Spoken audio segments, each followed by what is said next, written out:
दुर्गा माँ का ध्यान आते ही नवरात्रों का ध्यान स्वतः ही आ जाता है। माँ की आराधना हो और नवरात्रि तो फिर कहना ही क्या। हर स्त्री का सौंदर्य अपने चरम पर पहुंच जाता है। उसके भीतर की भगवती जागृत हो जाती है। लाल चूड़ियों में, लाल चुनरी में भरी हुई माँ, पैरों में बिछुए पायल से सजी, जैसे लगता है साक्षात भगवती धरती पर ही उतर आई। पर क्या आपको पता है कि नवरात्रे 4 हमारे यहाँ मनाए जाते हैं। इनमें की 2 तो हम बड़ी धूमधाम से मनाते हैं, लेकिन 2 नवरात्रे गुप्त होते हैं, जिन्हें हम गुप्त नवरात्रे कहते हैं।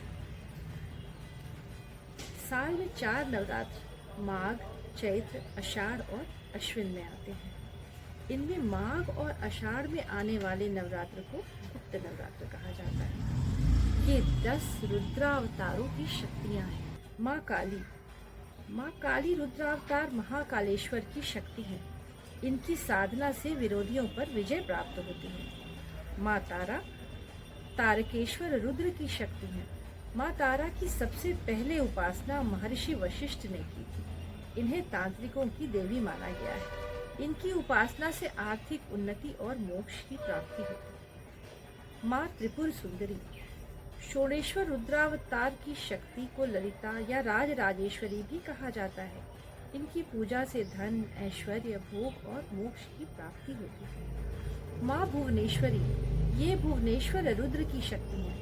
इनकी साधना से संतान सुख की प्राप्ति होती है। माँ छिन्नमस्तक रुद्र की शक्ति। माँ छिन्नमस्ता की साधना से समस्त मनोकामनाएं पूर्ण होती हैं।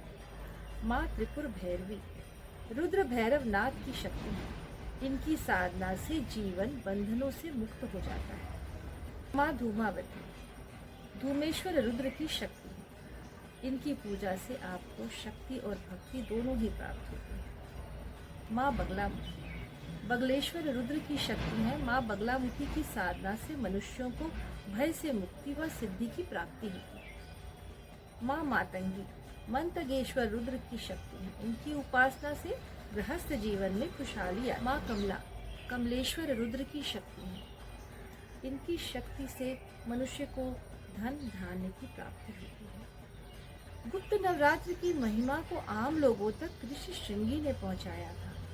एक दिन ऋषि श्रृंगी अपने भक्तों के साथ आश्रम में धर्म चर्चा कर रहे थे। तभी उनके पास एक महिला आई। उसने दुखी होकर कहा, उसका पति अनीतिपूर्ण कार्य करता है, इस वजह से घर में कलह रहती है। कृपया कर कोई ऐसा उपाय बताएं जिससे घर में शांति आए और उनके पति का मार्ग सत्मार्ग हो।